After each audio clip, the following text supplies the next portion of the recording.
మా జోగి రమేష్ మీద డైవర్ట్ చేస్తూ ఆరోపణలు చేశారు.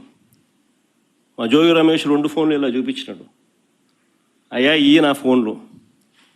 నా ఫోన్లో నుంచి నాకు ఆ జనార్దన్ రావు అనేవాడు ఎవడో తెలియదు. నా జీవితకాలంలో ఒకసారి ఇప్పుడు ఏదో సోషల్ మీడియాలో ఏదో ఒక ఫోటో తెలుగుదేశం వాళ్ళు సర్క్యులేట్ చేస్తున్నారు. 12 ఏళ్ల కిందట ఒక పెళ్లిలో ఆయన కూడా పెళ్లికి వచ్చినప్పుడు ఆ ఫోటో తీసిన ఫోటో అది. అసలు ఆ మనిషితో నాకు పరిచయాలు లేవు, మాట్లాడే సంబంధాలు లేవు, అది సత్సంబంధాలు అంతకన్నా లేవు. ఇదిగో నా ఫోన్లు అని చెప్పి జోగి రమేష్ చూపించినాడు. మరి జోగి రమేష్కు పరిచయమే లేని వ్యక్తితో చాట్స్ జరిగినట్టుగా ఫోను తప్పిపోయిన జనార్దన్ రావు, ఫోన్ పోయింది అని చెప్తా ఉన్న జనార్దన్ రావు ఫోన్లో నుంచి రిలీజ్ అవుతాయి ఆ చాట్స్. అంటే ఏ స్థాయిలోకి వీళ్ళు దిగజారిపోతూ ఉన్నారు చూడండి ఒకసారి.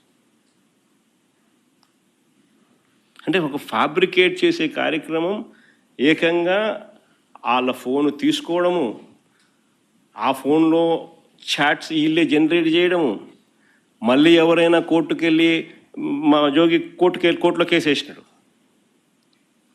సిబిఐ ఎంక్వైరీ అడుగుతూ ఈ పాట చూపిస్తూ. అప్పుడు ఏమంటారు, ఫోన్ లేదు పోయిందని ఆయనే కంప్లైంట్ ఇచ్చినాడు, ఫోనే లేదు కదా అని వీళ్ళు అంటారు.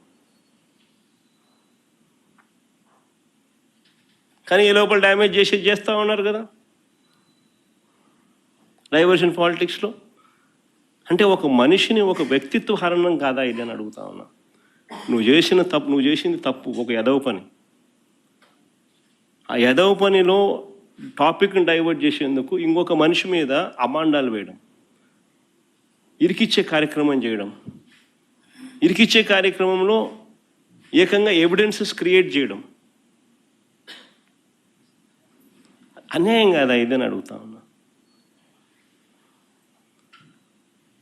మొన్న ఇంకొక నీరుకిచ్చే దానికోసం 11 కోట్ల రూపాయలు డబ్బులు తీసుకొని పోయి, వీళ్ళ డబ్బులు తీసుకొని పోయి ఆడబెట్టి ఆ డబ్బులు లిక్కర్ స్కామ్ అని చెప్పి తీరా వీళ్ళు పోయి ఆ డబ్బులు నోట్ల మీద ఉన్న నోట్ల నెంబర్లు ద్వారా ఎవరి బ్యాంక్ అకౌంట్లో నుంచి డ్రా చేసినారు, ఎప్పుడు డ్రా చేసినారు డీటెయిల్స్ ఇమీడియట్లీ తెప్పించండి అని చెప్పి వీళ్ళు కోర్టులో ఫైల్ చేసినారు కేసు. ఆర్బీఐకి లేఖలు రాసినారు. ఎవరు? ఆరోపణలు ఎదుర్కొంటున్న వాళ్ళు. వెంటనే మాటలు లేవు.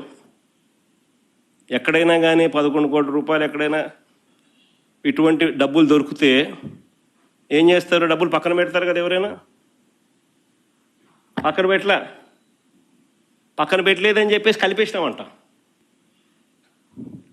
ఎవరైనా కలుపుతారా డబ్బులు? అంటే వీళ్ళే డబ్బులు ప్లాంట్కి వేస్తూ ఉన్నారు. అది ఇంజనీరింగ్ కాలేజ్ డొనేషన్ల డబ్బు.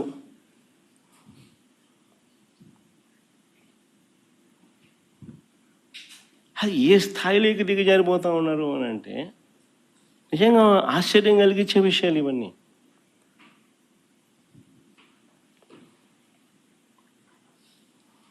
ఎనివే, ఇంకా టాపిక్ల గురించి ఎంత చెప్పినా కానీ ఇది తెగని టాపిక్. ఎందుకనంటే చంద్రబాబు నాయుడు అనే వ్యక్తికి నా సిగ్గు, నా లజ్జ ఏమీ లేవు. సిగ్గన్నా ఉంటే కొంచెం ఏదన్నా చెప్తే సిగ్గుపడతాడు అనుకోవచ్చు.